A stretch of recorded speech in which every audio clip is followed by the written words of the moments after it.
welcome to the Business Viewpoint magazine. Today, we are honored to feature a woman who is redefining coaching excellence through purpose, empathy, and transformational impact. Our guest has dedicated her journey to helping individuals gain clarity, confidence, and emotional resilience in an ever-changing world. As a respected life coach, Rashika Kaul has guided countless individuals towards self-awareness and sustainable personal growth, making her one of the most influential voices in the coaching space today.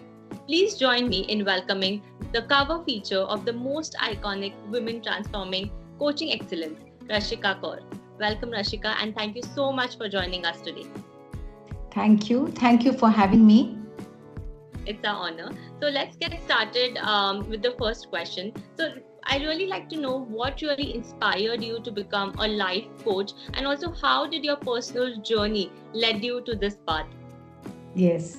Actually, since I was a child, I would say, since in my growing years, I have always been interested in helping people navigate their life issues, their journey through their life, really. And very interested in philosophy, very interested in spirituality from the beginning. And I joined the communications field. I used to write poetry, and that was one of my interests. And I used to love writing. Got into communications and was in the media, and then in the corporate world, I worked as a communications professional for a very long time, over 25 years. And that really, I loved communicating with people. So I think that really gave me an insight into how people evolve, how they think. I saw a lot of, people in the corporate world struggling as far as emotional intelligence was concerned. How do you deal with failure? How do you deal with a bad boss? Bosses struggling with clarity. Affecting their performance, but somehow only performance was valued, and emotional intelligence and emotional quotient was never valued, was never looked at. And that kept happening, really. And then after that, my own personal life and my professional life in the very recent years underwent a complete 360-degree turn. I would say it was an upheaval. Nothing was going right. When the apple cart turns, when your comfort zone shifts and nothing is comfortable anymore, nothing is working out the way you want it to work out anymore, that's when you realize you need to look within. And I did therapy, my own therapy. I got it done, right? From someone. I approached a therapist. I approached a coach for the very first time in my life. Now I feel I should have done it a long time ago. But I approached one. It turned my life around. That's when I think through my inner intuition, my inner calling, and through divine guidance, I was able to figure out that what I really want to do is help people. And when I looked back, I realized that, oh God, this is something that I've been wanting to do all my life. I have my friends, people who know me have always said that, but this you have always been doing. And it really surprised me, So that's when I decided to do a course in coaching. I did this 1-year program in international from an ICF accredited program in coaching. I started learning therapy. I did NLP, neuro-linguistic programming. I was already a healer. I had done Reiki. I started doing radical, all 4 levels of radical I did. Ho'oponopono, all the healing techniques that you can think of. It started coming very naturally to me, and I started loving it. And I decided to make it my calling. It just happened the way it happened, actually. So yes, I think I was forced to look inwards, when my life took a turn. And that's when the transformation happened. That's an excellent answer. And also you've been through such a transformational journey. So that's really, really amazing. So, Rashika, if I would ask you, what was a defining moment or experience that really made you realize that coaching was your true calling? Like, you've just answered this, but if you could just elaborate on this a little more.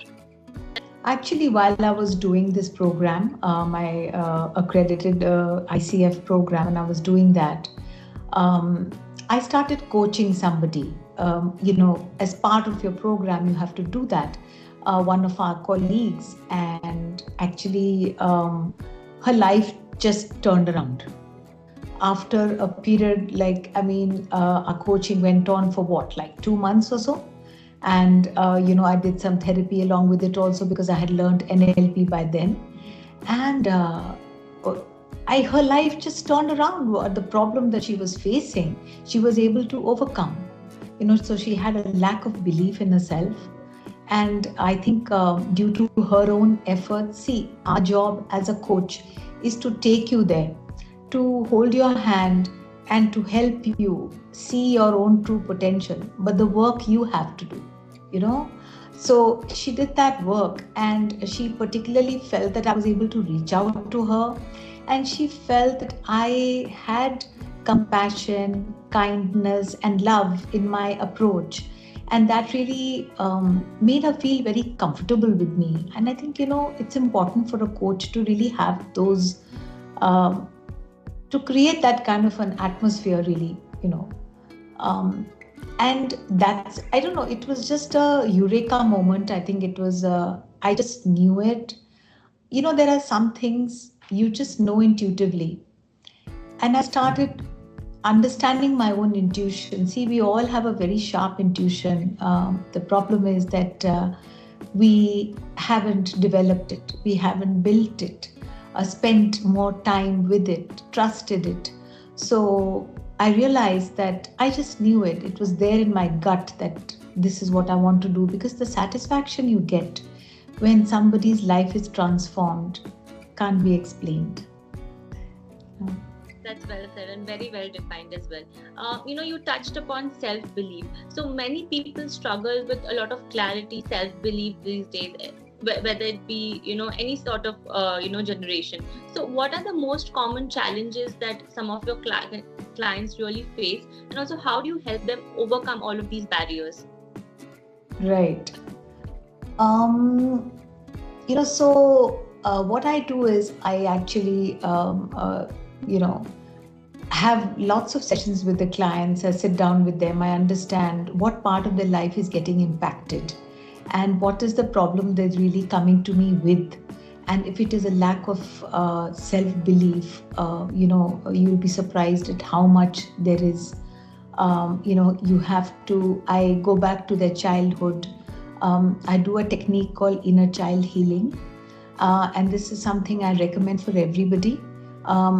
Contrary to external perception that this is just something for people who've had a traumatic childhood, that's incorrect.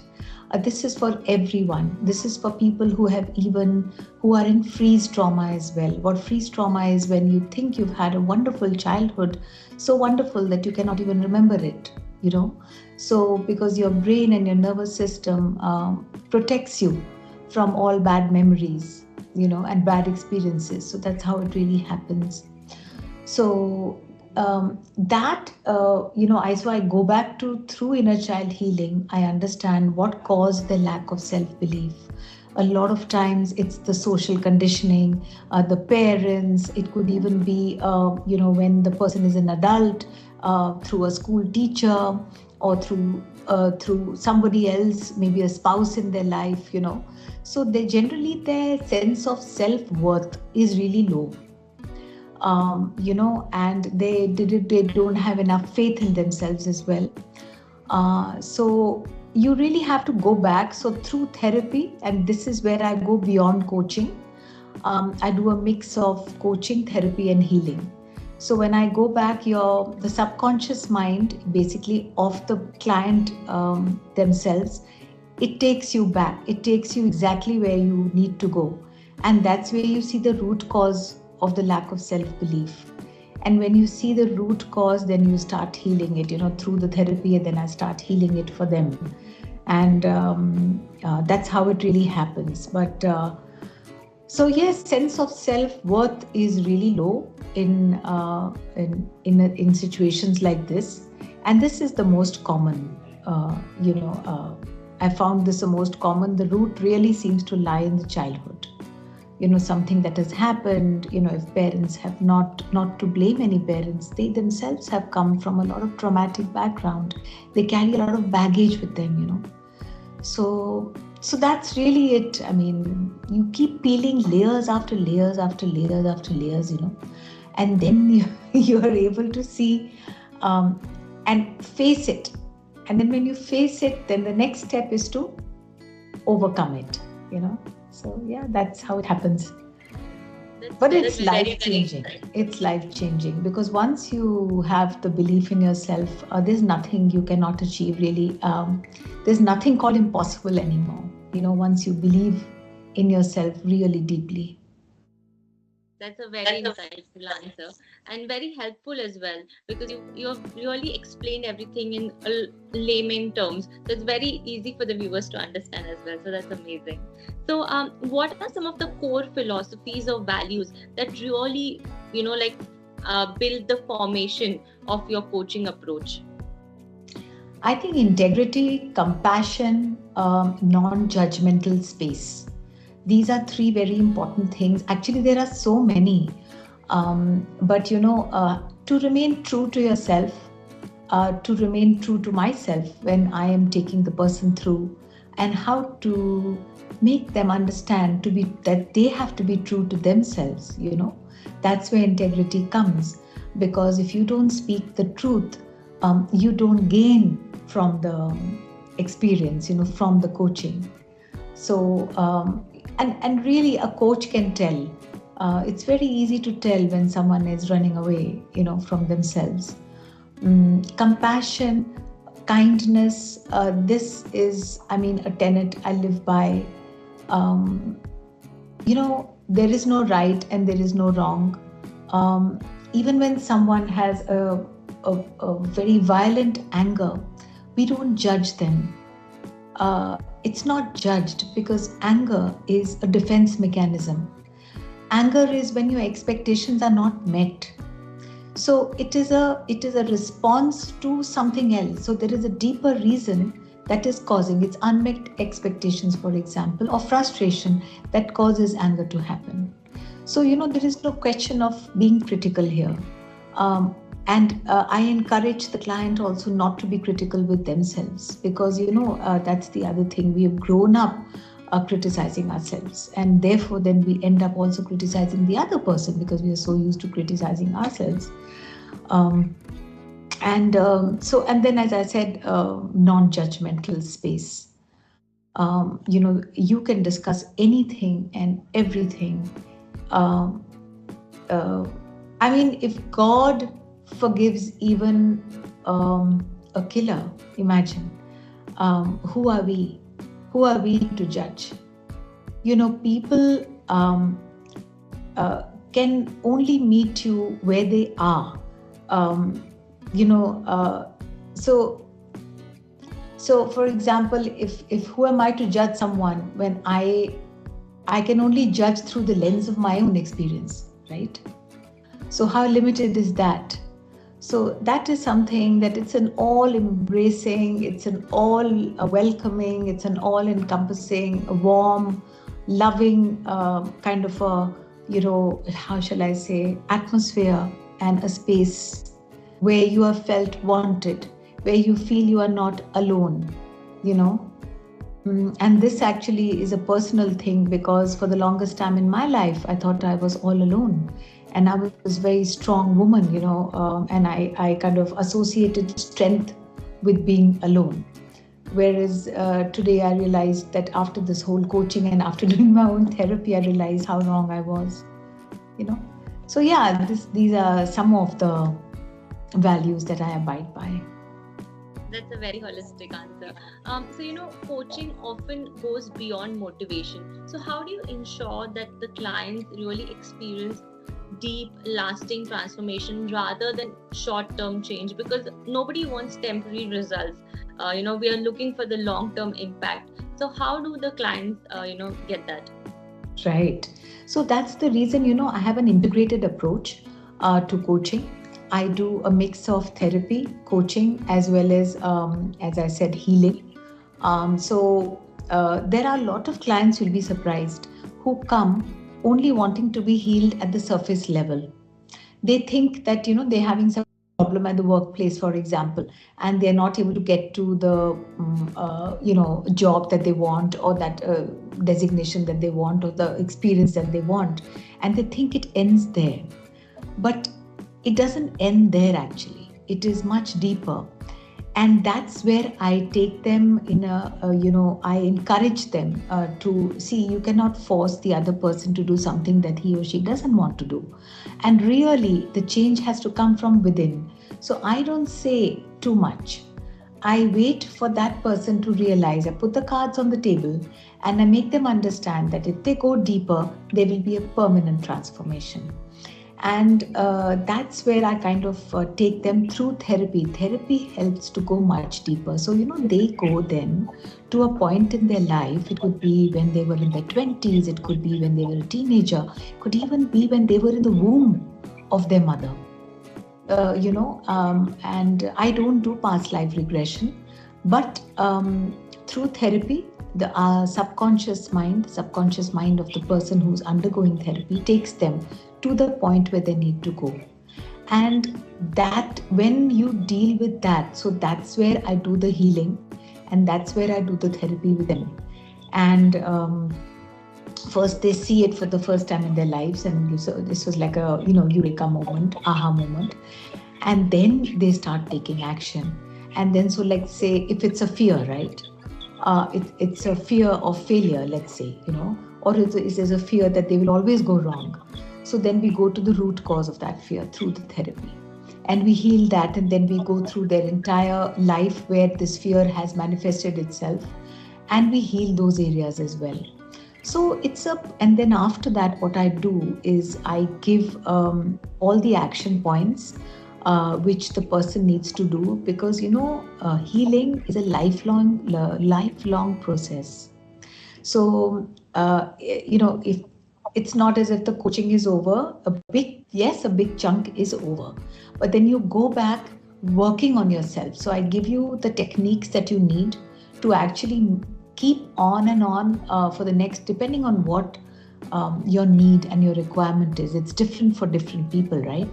So I kind of tell them what steps to take for the next couple of months. Some of them have to take a step for 1 full year. You just go by, and I may say something, but the client has to go by what they feel there intuitively, and your intuition by then has become so developed and so strong that you know when to stop, and you know when you're ready, and you know when you need to work on yourself. So the change is, and I give these, as I say, I do it myself, and this is what I would like to say to a lot of coaches today, that you have to keep working on yourself. The inner work on yourself has to happen on a daily basis.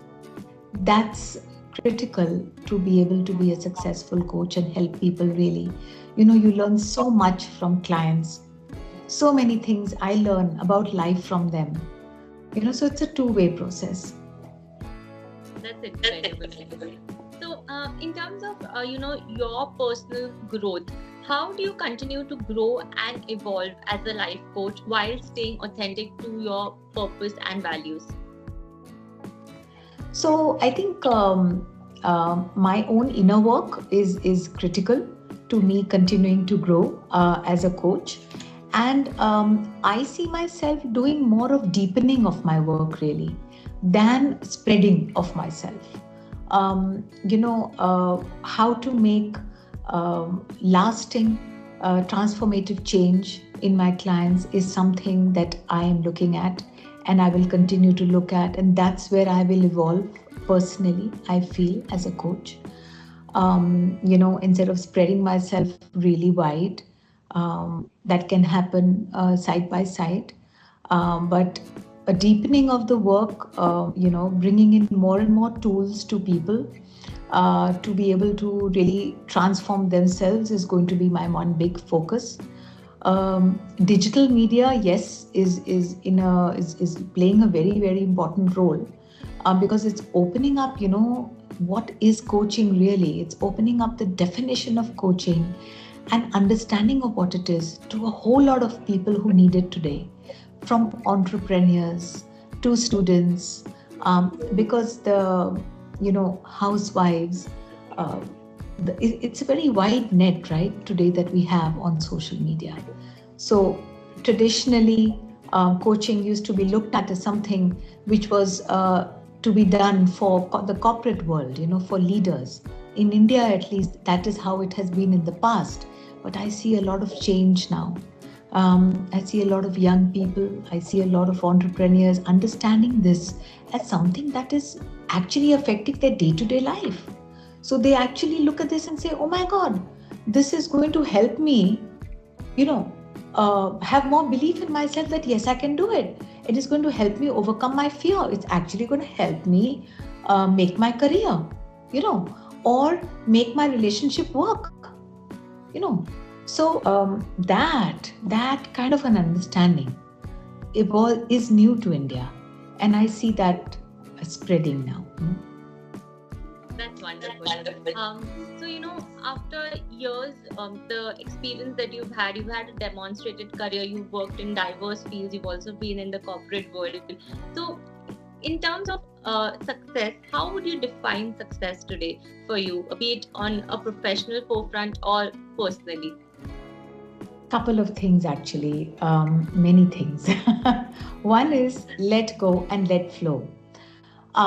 We're always wanting to control life, but life is unpredictable and life cannot be controlled.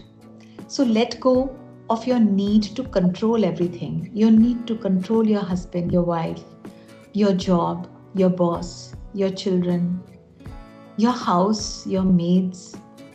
Just let it go. You can only do your best, and trust the universe.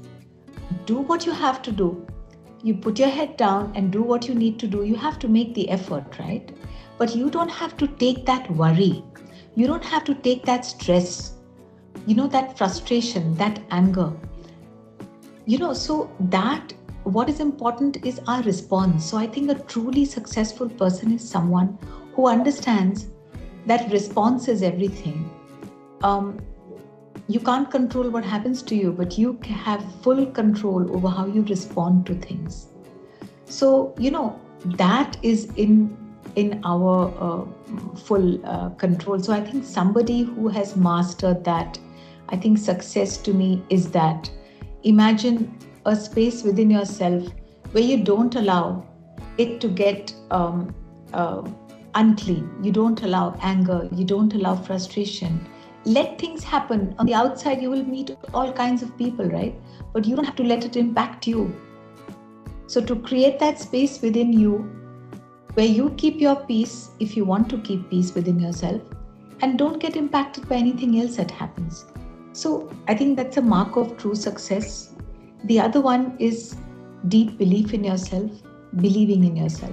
I think if you have mastered that, there is nothing that you cannot achieve in this life. That to me is really huge. Having that faith and that trust, And a very important thing I want to say here, you attract what you are.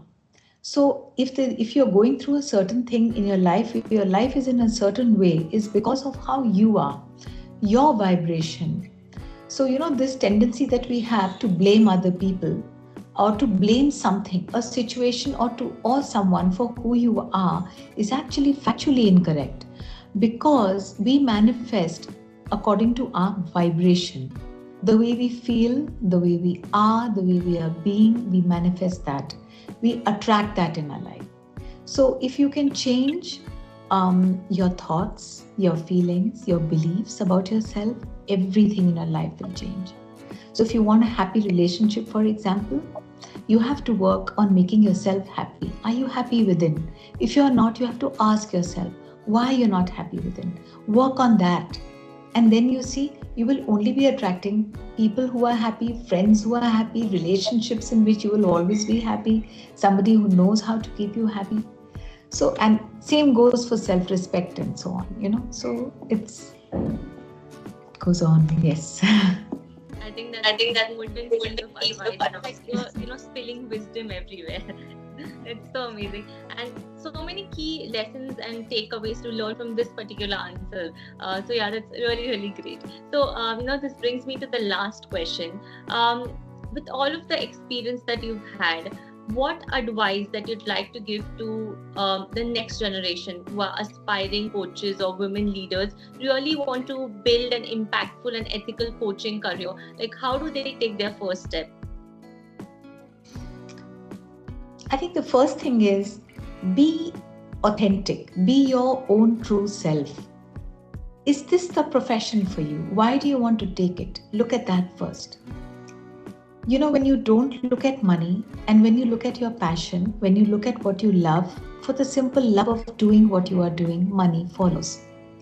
So one is, are you truly, do you truly have what it takes to be a coach? Do you truly feel, or are you doing like an inner calling, or are you doing it because somebody else is asking you to do it? So that's the first thing. Be true to yourself and understand yourself first.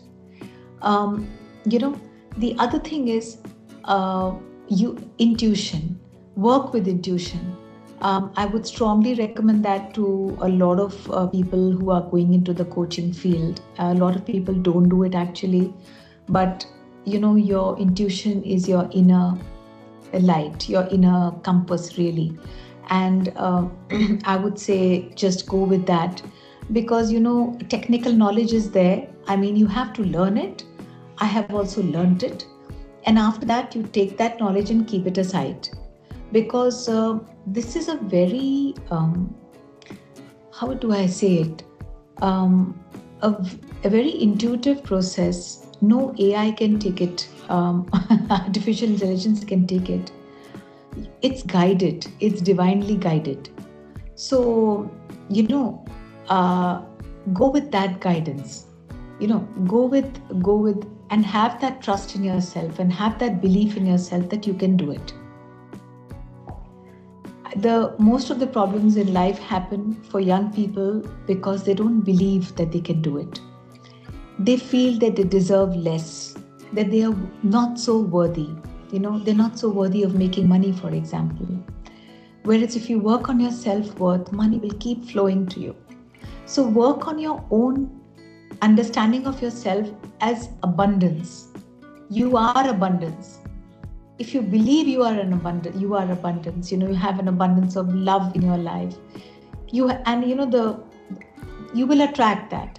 So actually, we are the source of everything that we want in our lives. The magic is within us. We will reach a stage where you realize that the magic is within you. It's all inside that we are looking for outside. And the irony is, the beautiful part is that once you become abundance yourself, you attract abundance in your life. Abundance of every kind, in relationships, in love, I mean, in money, just overflowing abundance. So yes, heal your limiting beliefs. I would like to tell that to young people. Heal them, whatever is keeping you back. And don't let anyone tell you that you're not good enough. Even if they say so, let them say it. Let that not be you who says it. Let them say it. So that's it. And, just put your passion into everything that you do, and success will follow on its own. I think that's a very, very power-packed advice right there. And I think a few years back, somebody told me about intuition, this one thing that I always kept with me, that intuition is something that is God-gifted. And the moment you set it apart, you don't trust it, is when everything will start, failing for you. So that is one thing that I've always used, that when I get that intuition, I, do it. And there's one thing that's recently happened with me. So I've been wanting to visit Mahakal for such a long time. It's been a year that I've been planning. Wow. But unfortunately, it never happened. But in the next 2 days, I'm going to visit Mahakal. So it's like, when I was having this conversation, everything was so relatable for me. The way you told everything about, attracting, about self-believing, because this was my, like New Year resolution that I want to visit Mahakal as soon as possible in the starting of the year, and I think I just manifested it. And you coming and having this conversation, I think it just put like a complete, it's just come a full circle for me. So yeah, thank you so much, Rashika, for sharing your insights with us today. So before we leave, I just want to give you a small vote of thanks. So Rashika, thank you so much for sharing your insights and inspiring journey with us. I think your work truly reflects the power of purpose-driven coaching and meaningful transformation. So for all of our viewers here, we look forward to featuring more conversations with such iconic women leaders who are shaping the leadership of coaching and right here at the Business Viewpoint magazine. Thank you so much, Rashika, and I wish you all the best for your career and your life ahead. Thank you so much, and I really wish you all the best myself. Thanks a lot. Bye. Thank you. Take care.